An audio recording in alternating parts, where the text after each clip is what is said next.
네, 전일 코로나19 사태 속에서도 한국은 21대 총선을 잘 마무리를 했습니다. 전 세계적으로 본보기가 되기도 했는데요. 코로나19로 이번 총선에선 어떤 점들이 달라졌는지, 그리고 선거 결과에 따른 경제적인 영향 어떻게 예상해 볼 수 있을지 오늘 자세한 얘기 들어보겠습니다. 이종근 시사평론가 나와 계십니다. 안녕하세요. 네, 안녕하십니까. 네. 예. 어제 이제 21대 총선 코로나19 여파 속에서도 2000년대 총선 이후에 최대 투표율을 기록을 했습니다. 네. 외신들도 많이 주목을 했고 고공행진 투표율을 보였는데 그 의미와 함께 현재 시각까지 투표 결과도 저희가 좀 짚어봐야 될 것 같아요. 네, 우선 이제 현재 시각까지의 어떤 투표 결과부터 좀 말씀을 드리겠습니다.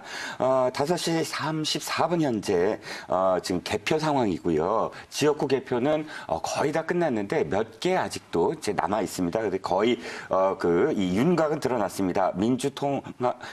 더불어민주당이 163석, 그 다음에 통합당이 84석, 정의당이 1석. 이게 지역구입니다. 네. 이렇게 되면 이제 한 오전 9시나 10시쯤 끝날 예정인 수개표로 진행되는 비례대표까지 합쳐진다면 지금 예상에는 민주당 계열의 더불어시민당이나 통합당 계열의 미래한국당이 각각 20여 석 안팎으로 지금 예정되어 있거든요. 그러면 일단 가정하에서 한 20석이라고 가정하에서 더해보면 한 183석과 104석 정도. 물론 이게 차이가 있습니다. 20석을 다 못 가져가요. 그러니까 네. 약간씩 빠지더라도 183석. 그러니까 제가 기억하기에는 이제 이 1988년 민주화가 이루어진 다음부터의 선거에서 집권당이 180석을 가져간 적이 없습니다. 그러니까 군사정권 시절에는 뭐 그래도 유신이라든지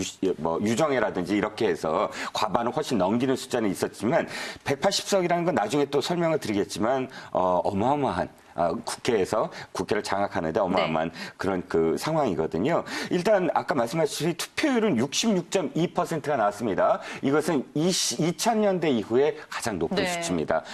민주화 시절에 81.9%가 나온 적도 있고 또 70%대를 계속 유지하다가 2000년대에 들어서 그게 팍 꺾였거든요. 여러 가지 의미가 있죠. IMF라든지 어려운 시기를 닥쳐서 뭐 떨어졌다든지 뭐 그런 이유들이 있어서 50% 내외를 이렇게 오르락 내리락 했는데 66.2%고요. 이건 사전투표율도 최고치입니다. 네. 26.69%로 총선에서의 사전투표율로서는 최고고 물론 지난 대선과도 견져봤을 때 0.7%포인트 정도 올랐습니다.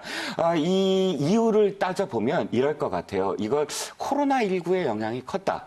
무슨 말씀을 드리고 싶냐면 코로나19가 만약에 하나의 어떤 태풍이라고 한다면 태풍이 가시지 않고 아직 이 태풍의 핵 안에 있는 거예요. 그랬을 때 국민들은 코로나19라는 것을 이게 지금 우리가 너무 힘든데 빨리 이것을 극복하려면 안정을 해야 된다. 불안해서는 안 된다. 즉 지금 집권 세력에게 피를 몰아줘서 이 국난을 빨리 극복할 수 있는 태풍의 핵을 빨리 몰아낼 수 있는 그런 힘을 실어줘야 된다. 만약에 코로나19가 어느 정도 거쳤다 그런다면 이것이 왜 일어났지? 이건 누구 책임이지? 이렇게 고민을 할 텐데 지금 그런 고민을 할 시기가 아니라 빨리 이것을 끝내고 싶다라는 그런 안정희구의 마음이 결집하지 않았나 뭐 이런 생각이 들고요.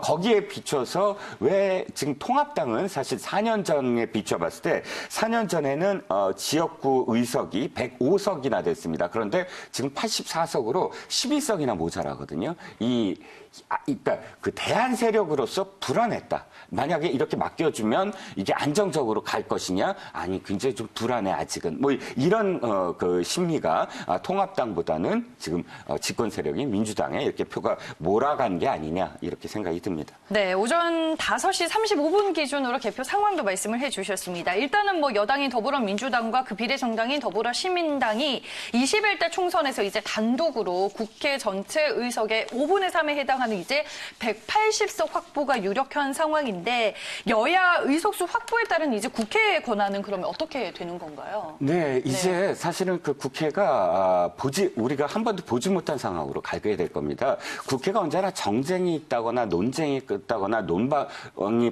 벌어질 때는 한 국회가 한 정당이 5분의 3 미만일 경우 그렇게 되거든요. 왜냐하면 과반이라고 하더라도 자기 마음대로 못해요. 선진화법 때문에 선진화법은 5분의 3 이상이 돼야만 그 자기 마음대로 되거든요. 그러니까 지금 5분의 3을 넘길 것 같습니다. 뭐 180석을 넘길 것 같고요. 이렇게 됐을 때는 패스트 트랙. 예를 우리가 작년에 경험했죠. 그러니까 어떠한 법을 상정했을 때 야당이 반대하면 사실 어떠한 법도 쉽게 처리가 못 돼요. 상임위나 혹은 법사위나 본회의에서. 그런데 마음껏 이제 패스트 트랙을 실을 수가 있습니다. 즉, 네. 어떤 법안도 1년 후에는 무조건 본회의에 오르게 만들 수 있는 그런 상황이고요.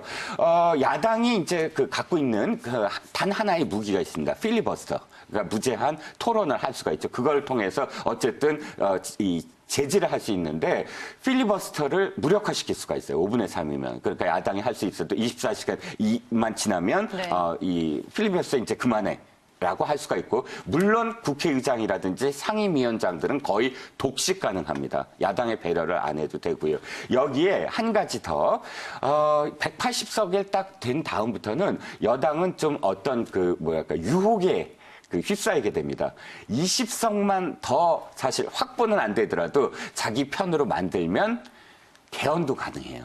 그러니까 개헌까지도 바라볼 수 있는 그런 수치다. 그러니까 뭐 거의 180석 이상이라면 엄청나게 많은 그런 사실상 국정을 다 주도할 수 있는 지금 의석을 확보했다라고 보여집니다. 네, 뭐 말씀해 주셨다시피 이제 개헌 외에 대부분 입법 활동에서 야당의 반대를 뿌리칠 수 있게 되는 거고 거대 여당이 이번 21대 총선을 통해서 탄생을 하게 됐습니다. 그럼 이번 선거 결과에 따라 향후 전국의 방향성, 향방을 어떻게 전망해 볼 수 있을까요? 일단 네. 7월 달에 공수처가 이제 본격적으로 이렇게 개시가 됩니다. 그러니까 발족이 되는데 공수처는 이미 이제 패스트 트랙에서 통과가 됐기 때문에 발족을 하지만 문제는 이제 공수처장의 임명권이에요. 공수처장의 임명을 두고 이 집권 여당 마음대로 자신들이 이제 임명한 사람을 통과시킬 수 있느냐 없느냐가 관건이었는데 지금 180석의 어떤 상황이라면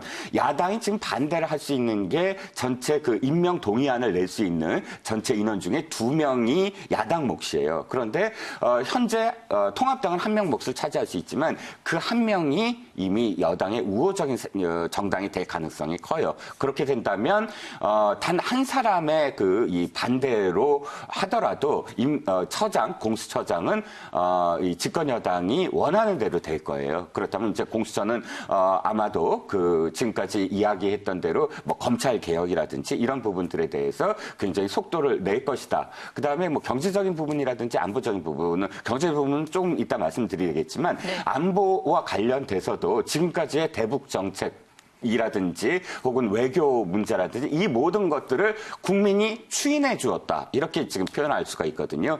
중간 평가라는 건 그런 성격을 띱니다. 그러니까 대통령 임기 중에 중간에 국회의원 선거라는 건 그 이전에 했던 지금까지의 정책들에 대한 평가거든요. 그랬을 때 그것이 우호적으로 나왔다면 지금까지의 평가가 옳게 나왔고 국민들이 그것을 옳다고 여김으로 우리들은 이런 정책을 계속 할 거다. 이렇게 이제 표현이 될 수 있는데 특히나 이제 대북 정책 관련해서 문재인 정부에 힘을 실어 주었다. 뭐 이렇게 표현이 될 수가 있겠네요. 네, 알겠습니다. 향후 국정 운영에 대한 얘기도 저희가 들어봤습니다. 아무래도 이제 저희는 경제 쪽으로 포커스를 맞춰서 좀 얘기를 들어봐야 될 것 같은데 이번 4.15 총선 이후로 바뀌게 되는 경제 정책들은 그러면 어떤 것들이 좀 있나요? 글쎄요. 네. 바뀌게 된다기보단 제가 보기엔 강화된다 이 표현이 더 옳을 것 같습니다. 바뀌게 되려면 사실 이제 야당이 어느 정도의 어떤 의석을 차지해야 그것을 바꿀 수가 있는데 바꿀 수는 없고요. 이제는 더 강화될 것이다. 기본적으로 이 정부의 가장 큰 쟁점이 소득주도 성장론 아니었습니까? 그런데 이번 총선 결과로 소득주도 성장은 더 강화될 것이다. 이렇게 보여지고요. 또 부동산 정책 훨씬 더 강화될 것이다. 뭐 이런 몇 가지. 물론 이제 부동산 그런데 문제는 이겁니다. 이런 정책들 이전에 사실은 세계적인 어떤 지금 위기, 글로벌 금융 위기, 글로벌 실물 경제 위기 이런 위기들 때문에 어쨌든 이런 정책적인 어떤 부분을 자신들의 어떤 이념에 따른 정책적인 부분 앞서서 이 지금의 어떤 위기를 어떻게 극복할 것인가 이게 좀 더 사실은 이 주안점이 될 것 같고요. 기본적으로는 부동산 뭐 공시가격 인상이 이제 좀 본격화된다든지 또 뭐 고용 기업 지원 대책에 어떻게 될 것인지 좀 더 사실 일자리라든지 이런 부분들이 굉장히 지금 더 초미의 관심사입니다. 뭐 소득주도 성장이나 부동산 문제 이런 것들은 사실 후순위거든요. 그래서 제일 먼저 지금 정부가 내놔야 되고 또 주안점을 둬야 될 부분은 뭐 일자리, 고용 유지 또 지금의 어떤 재정을 통한 지금 안정 뭐 이런 부분들을 눈여겨봐야 될 것 같습니다. 네, 알겠습니다. 최근에 일단은 뭐 국내에서도 코로나19 사태가 좀 잠잠해지는 분위기입니다. 이번 총선 이후로 결국에는 골든타임이 지나가기 전에 경제 회복을 이제 어떻게 만들어낼 것인가 이 부분도 많은 관심이 되고 있는데 향후 경기 회복을 위한 대책들은 좀 어떤 것들이 뒷받침되어야 할까요? 네. 제가 보기에는 이제 이 대공황 시절을 자꾸 반추해봐야 될 것 같아요. 네. 1929년 그 미국의 대공황이 세계적으로 그런 어떤 위기를 낳았을 때 가장 그때 먼저 시작이 된 게 실업 대란이거든요. IMF도 마찬가지고 금융위기도 마찬가지고 우리 앞에 지금 놓여진 건 사실 지금 우리나라는 코로나19를 어느 정도 지금 잡고 있지 않나 이런 시각이지만 그러나 세계적으로는 아직도 지금 꺾이지 않고 있습니다.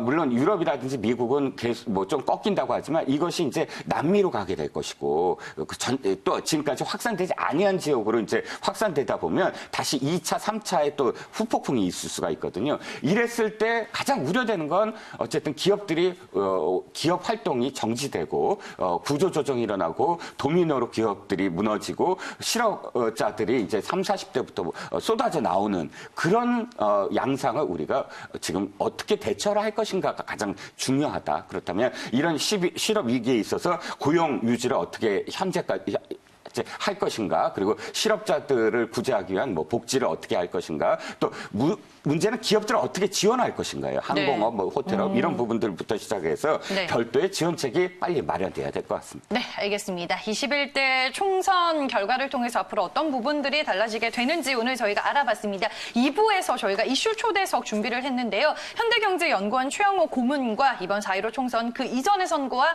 또 어떤 점들이 달라졌는지 그리고 선거 결과로 앞으로 부동산과 경제 정책들은 또 어떤 방향으로 흘러가게 될지 저희가 못다한 얘기 나눌 예정이니까요. 2부도 함께 해주시길 바라겠습니다. 지금까지 이종근 시사평론가와 함께했습니다. 고맙습니다.